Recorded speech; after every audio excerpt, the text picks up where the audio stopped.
Welcome to the Great Detectives of Old Time Radio from Boise, Idaho. This is your host, Adam Graham. If you have a comment, email it to me, box13@greatdetectives.net. Follow us on Twitter at Radio Detectives and become one of our friends on Facebook, facebook.com/Radio Detectives. All right, well, before we get started, I do want to let you know this program is brought to you by the financial support of our listeners. And I especially want to thank Elaine, Richard, and Linda. Thank you so much for your support.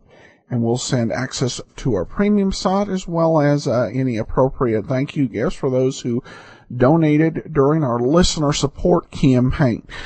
Usually this week, I would go ahead and we would have our video theater episode on Sunday, but given that we've done specials the last 3 weeks, we're going to go ahead and delay that until next Sunday, just to kind of give a break in here. Also, over at greatdetectives.net, be sure and check out my column in which I review the Nick Carter movies from 1939 and 40, and the DVD collection thereof from Warner Archives. And you can follow all my columns directly on your Kindle, or right through the Kindle store. Well, today we're bringing you a new series. Having finished up with the lineup, we're going to bring you a show called Police Blotter. And Police Blotter was a 1957 program. And it was unique in that there were not a whole lot of programs, detective shows, that began after Johnny Dollar started in September of 55. And both the programs that I'm aware of that came on U.S. radio were from Mutual. The other one is It's a Crime, Mr. Collins. This one's from 1957. We don't know when. This is an Armed Forces Radio Services version of the show. And the series stars character actor Bill Zuckert as the star of the show. He plays the role of Sergeant Brad Peters. And the series bears some resemblance to Dragnet in the way that it's produced and the way the story is told, though not quite as good.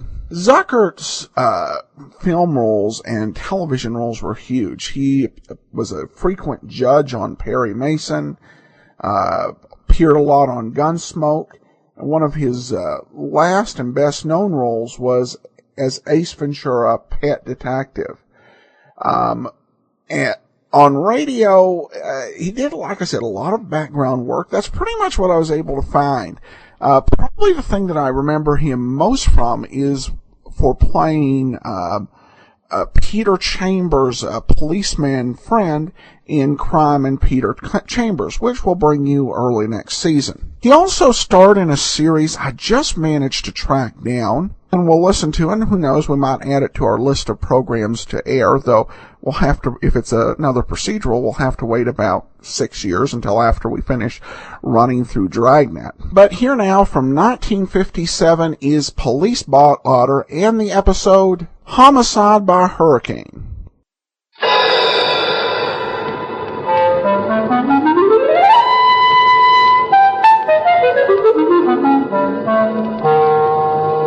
Tonight,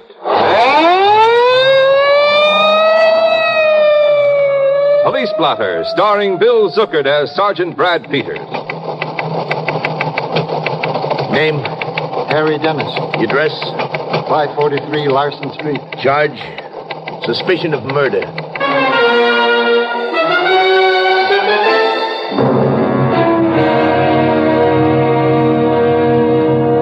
The heritage that you and I share as Americans has been given to us by many great men. One of these was Patrick Henry. He was a very lazy youngster, preferring to hunt or fish rather than go to school. But as he grew older, he developed an interest in law. This, together with a marvelous gift for oratory, led to his becoming a famous lawyer, and later helped him serve several terms as governor of Virginia. In 1775, with the American Revolution at a critical stage, Patrick Henry made his famous speech, ending with the immortal words, "I know not what course others may take, but as for me, give me liberty or give me death." Patrick Henry's words have rung through the ages. They are part of your American heritage. Police Blotter. Authentic dramas of police work and the constant battle that goes on night and day against crimes. Homicide by Hurricane on Police Blotter.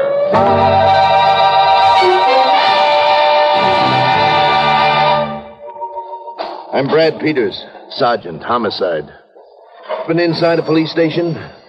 Phone rings. It might be anything from disturbing the peace to murder. Whatever or whoever it is, rich or poor, innocent or guilty, sooner or later I get to know them all.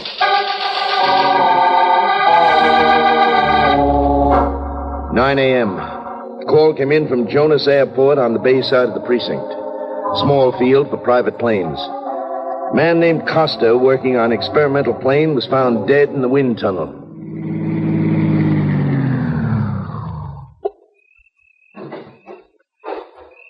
I've been waiting for you. Where you been? Just getting out here, Mr. Dennis, Harry Dennis. I told Ben to stay away from that wind tunnel. Told him a dozen times if I told him once. But he had his own ideas. Is that it up ahead in that hangar? Yeah. You're the one called the police? Yeah, that's right. I got here at 8 this morning, same as usual. I waited for Ben, and he didn't show up. I began to wonder. Finally, I looked in the wind tunnel. Why that? Because that's where I left him last night. Costa and I are working on an experimental plane, a flying platform kind of gadget. Uh-huh. We were making wind tunnel tests. But last night at midnight, I had it. I told Ben the project was a flop, and why throw good money after bad? You were partners? Up until last night. How did the argument end? What? What argument? Dissolving a partnership usually means an argument. Not with Ben and me. We've been friends for years. I just threw in the sponge, that's all. Look, why do you guys always figure there had to be an argument? It's just force of habit, Mr. Dennis. Never mind, let's see the body.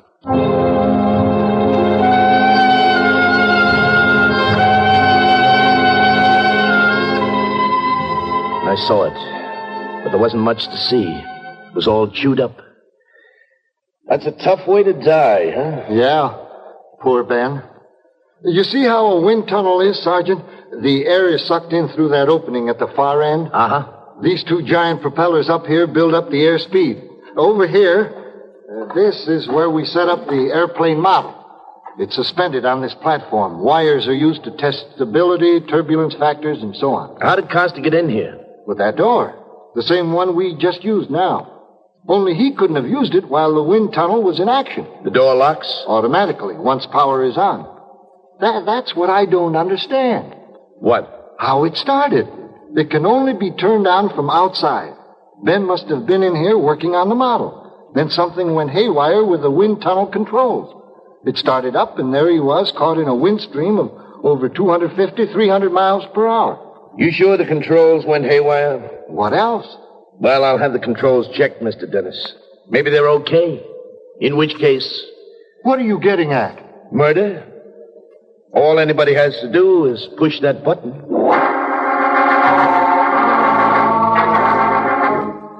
The controls were checked. They worked perfectly. At 10:30, the medical examiner reported on cause of death. Body battered by sledgehammer wind inside the tunnel. I went through the dead man's clothes, checked the possessions. I found a remnant of a typewritten letter. Few words. Must have money by Thursday next, or will file for... And that was all. I spent the next half hour questioning personnel at the airfoil. Me? You're taking me in? What for, Sergeant? Suspicion of murder, Mr. Dennis. Oh, you're off your rocker. Why me? You were the last one to see Costa alive. Who says so? Guard on duty last night at the field entrance. Look, that's nothing. This field isn't well guarded. Sure, there's a fence, but the fence is broken in a dozen places. Anybody could have walked in. And there's another reason. You said you didn't argue with Kosta. So? You were heard arguing. Loud voices, threats. I can explain all that. You'll get your chance.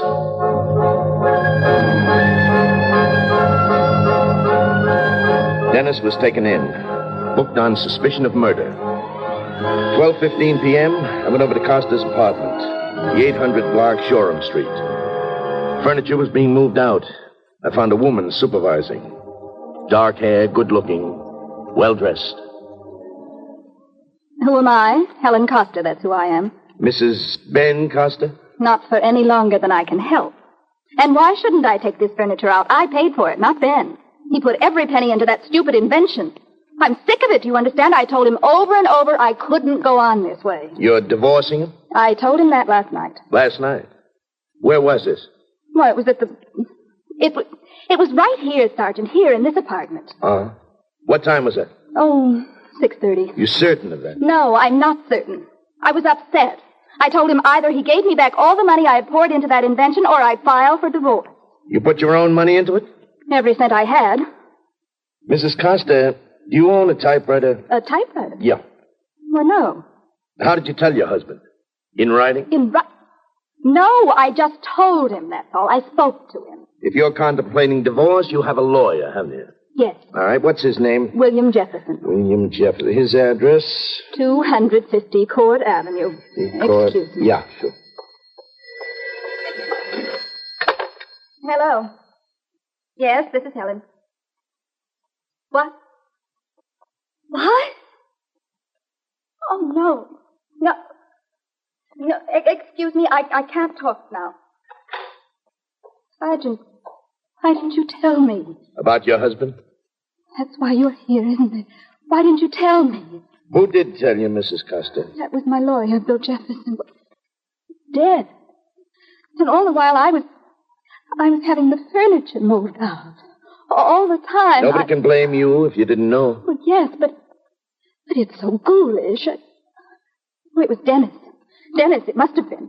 His partner? Fine partner. He never put any money into it. All he was doing was fastening on to Ben like a leech. He always got paid. Even when Ben was starving, Dennis got paid. Is there anything else you want, Sergeant? Not right now, Mrs. Kosta. I'd better have this furniture moved back. Oh, it's awful. That's what it is. It's just awful. She was crying. It could have been grief. On the other hand, it could have been guilt. I got one of the neighbors to stay with her. I went over to Court Avenue, called on Attorney Jefferson. Yes, Sergeant. Mrs. Kosta was going to file for divorce. Now, naturally, it's not necessary. You knew Ben Kosta yourself, Mr. Jefferson? I met him once or twice. Are you his lawyer? Well, not recently. Wouldn't have been ethical to handle his wife's divorce and represent him at the same time, but I was representing him until about a month ago. Why did you stop? Money, Sergeant. He was delinquent in his bill. Uh-huh. How much he owe you? Over $5,000. Uh-huh. Most of that was for filing the patent on his invention. I had to do a patent search, draw up the usual legal documents. Very complicated. You've seen his invention? Yes, several times. What do you think of it? Well, I'm a lawyer, not an aeronautical expert, but I'd say it was worthless. Never got off the ground. We talked a while longer. I got no further information. I went back to the office, put in a call at the government patent office in Washington. Yeah, that's right. Peters, homicide. We're investigating the murder of a man named Ben Kosta. Yeah. I'd like information on a patent filed in his name in the aeronautical field. Uh-huh. Well, the other name on it may be Harry Dennis. Yeah. Well, get back to me as soon as you can, will you? Thanks.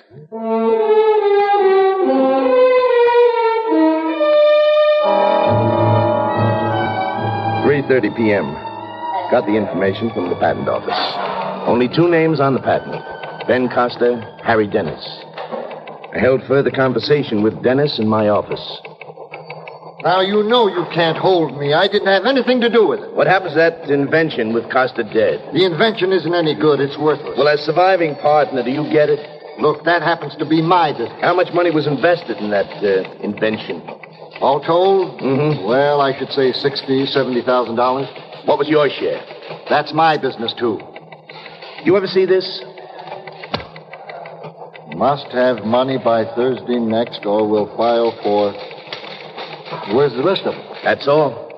It's not familiar to me. Whose is it? We found it in the wind tunnel. Must have been Ben's. I don't get it. What money? I thought you might know. Did Costa borrow any money? Not that I know of. He had some, I had some, and his wife. Say, this could be about a divorce. She was pretty mad about Ben using up all her money. That's all you can tell me? Yes, except that you've got no right to keep me here. I talked to my lawyer. He says you can't... We can. For 24 hours. Now, one more question. You can ask. I may not answer. Who was Costa's lawyer for the past month? Bill Jefferson. Jefferson says no. Oh, that's right, sure. A man named Hazelton. John Hazelton.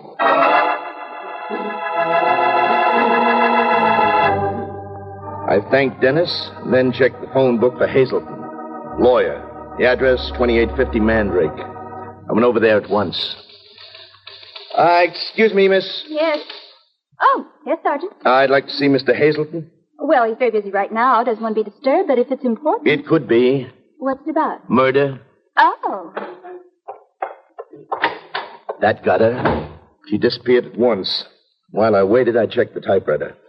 I found a sample in the wastebasket. Put it in my pocket. 5 minutes later, I was talking to Hazelton. Yes, I heard about it. Terrible tragedy, terrible. Anything I can do at all, just call on me, Sergeant. I am. Not that I can give you much help. I've only known Costa a month. And Dennis? Same. Not very well in either case. This invention, were affairs in a tangle? Tangle? Sergeant, you've heard of the Gordian knot. Yeah, I think so. Oh, this was worse. Well, just 2 days ago, I learned that Costa had borrowed $20,000 and was being threatened with a lawsuit. $20,000? Well, that's the figure he gave me. Who did he borrow it from? I don't know. You're his lawyer and you don't know? Well, I know that sounds odd, but it's not really. You see, he told me that on the phone 2 days ago. Very much upset. Said he'd drop in and discuss it with me. Mm-hmm. Well? He died before he could. So all I know is there's someone around whom Costa owed $20,000. And there's one other point. About the debt? Yes, I shouldn't violate a client's confidence, but since Costa is dead, he kited the figure, Sergeant. Kited the figure? Well, that's what he told me. The original note was for $2,000. He changed it to 20? Yes. That's criminal offense? Yes, so I told him. He said he was desperate for money. He said his invention was close to becoming practical. He'd been testing out the bugs. He had blueprints of an improved model. Improved model? Well, that's what he said. Of course, I have no way of knowing whether that was true or not. Where did Costa have his office? Office? Mm-hmm. Well, the only office he had, as far as I know, was out at the airport. I asked some further questions, but that was all he knew.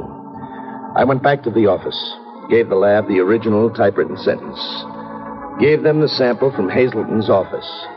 And I arranged for searches for other samples. From the other lawyer, Jefferson, from Dennis, from Mrs. Costa.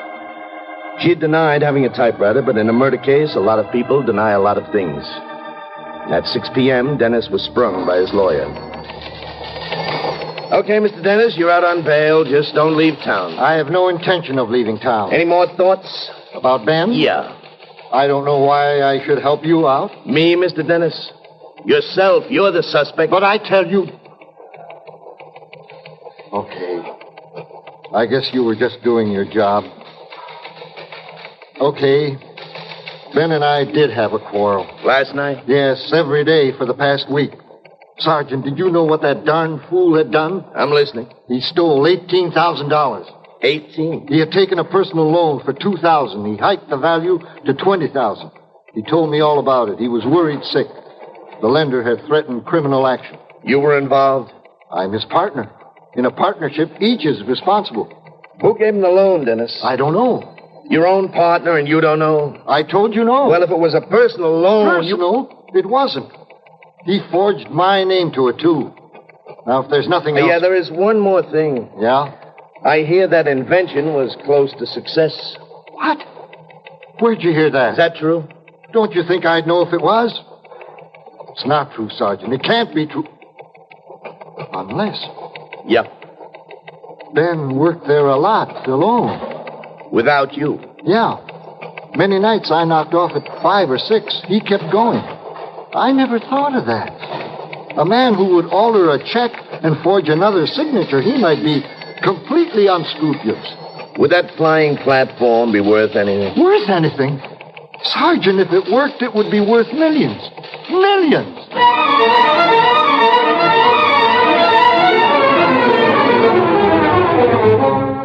The newspapers carried it in the late editions. Inventor murdered, on brink of great triumph. I checked the lab at 8:30. I was still working on the typewriter search. And then a call came in at 9 p.m. Peters, homicide. Right. How long ago? Check.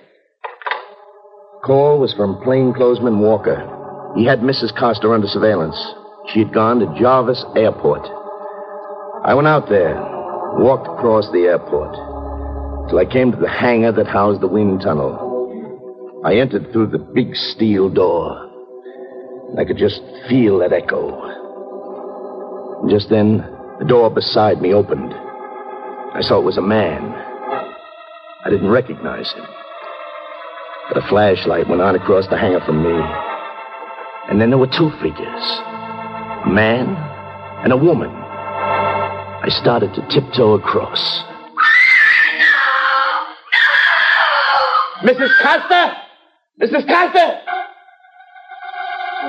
There was nothing. There was no answer. And then something came flying through the air. And it hit the hangar wall instead of me. Now, look, you're wasting your time. There's been one murder already. You can't get away with another. Mrs. Kosta? Mrs. Kosta! And then I heard it. I couldn't tell where it was. Hangar had echoes. Might have come from any direction. But somebody was dragging her. And I listened. And there was a door somewhere. Not an outside door. It sounded different. And then the same door again, closing. What other door was there? Front door on the hangar? The back door? What other? And another sound. And I listened. It was a hum. It started low. It seemed to vibrate through the hangar. The wind tunnel. And then I used the flashlight. Wide open this time. Narrow beam, but strong. And I ran toward the wind tunnel. And beside the door leading into it, I saw the starting button. Just as I got there... Hey, one side! Drop that light! Look, you fool, whoever you are! You'll never know. Yeah. He was big. He was bigger than I was, and he was frightened. He was desperate. He was tough to handle. But I finally handled him. My head was swimming, and all I had was a match. First one went out, but the second one held. And I found the switch, and I cut it off. And I went into the wind tunnel. And that was like stepping into a hurricane. The wind sucked at me, and I fought it. Mrs. Kosta! Mrs. Kosta! All right, take it easy. Just keep talking. Keep talking. All right, okay, easy. Get me out. All right, easy now, easy. The wind. I know. Get me out. Look, stop it. Take it easy. He took me. Now listen, it's dying down now. It's all right, Mrs. Kosta. I helped her out of the wind tunnel. Her clothes were torn. She certainly needed another permanent. I found the hangar lights, switched them on. I sat her down, slipped handcuffs on the man I had knocked out. Okay, Mrs. Kosta. It's William Jefferson, huh? Yes. He killed your husband? Yes. He came here last night. Ben owed him money. A lot of money. $20,000? You knew about that? Yeah, we knew. Another couple of hours, we'll have the proof. Well, he was angry at Ben. Very angry. Only because of the money? Well, yes. Nothing else, huh? No, of course not. What else could there be? She's lying, Sergeant. Why are you lying, Helen? So you're conscious, Jefferson, huh? She came to me for a divorce. We were going to get married, Helen and me. That's funny. Funny? I'm a lawyer. I didn't want to wait for a divorce. I figured it'd be easier with Ben out of the way. An accident. Accident? Okay, no accident. I came here late last night. I sneaked through a break in the fence. I put him in the wind tunnel. And you did the same to me. I cut it out, Mrs. Kosta. You know why he wanted to kill me, too, don't you? Don't you, Sergeant? Yeah, I can guess. You don't have to guess, Sergeant. I got panicky, that's why. Helen knew what I'd done. I told her. Then I got panicky. She was the only witness. I told her to meet me here. I picked up that story in the newspapers as an excuse. Koster had blueprints around, a new flying platform, a successful one worth millions. You tried to kill me. Yes, I didn't want to, but I had to. I had to keep your mouth shut. No, Sergeant, these handcuffs. What about them? Well, you don't need them now. I'm finished. I know that. Can't you take them off? Sure. When you're sitting pretty behind bars.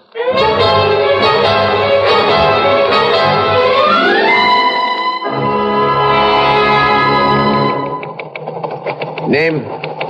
William Jefferson. Address? 1304 Elmwood Place. Charge? Murder. Remarks. Mrs. Kosta turned state's evidence. Laboratory found the piece of letter had been typed on Jefferson's machine. Jefferson, indicted and tried, found guilty. Executed for murder, first degree. Signed, Sergeant Brad Peters, Homicide.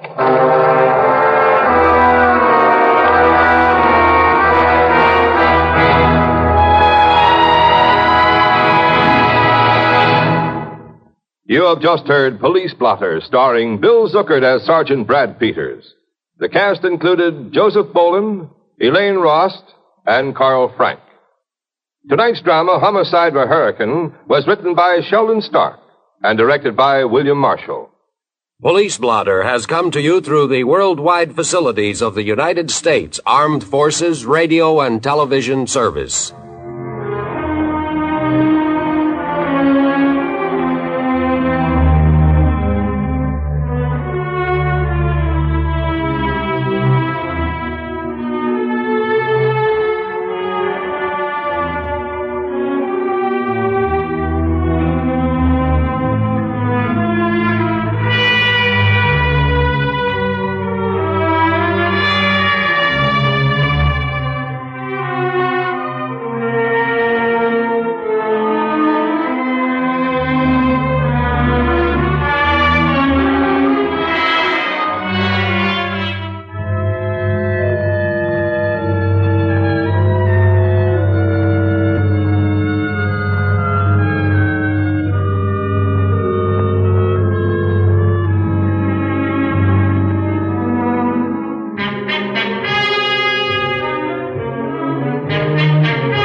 Welcome back. Well, I've actually enjoyed this episode.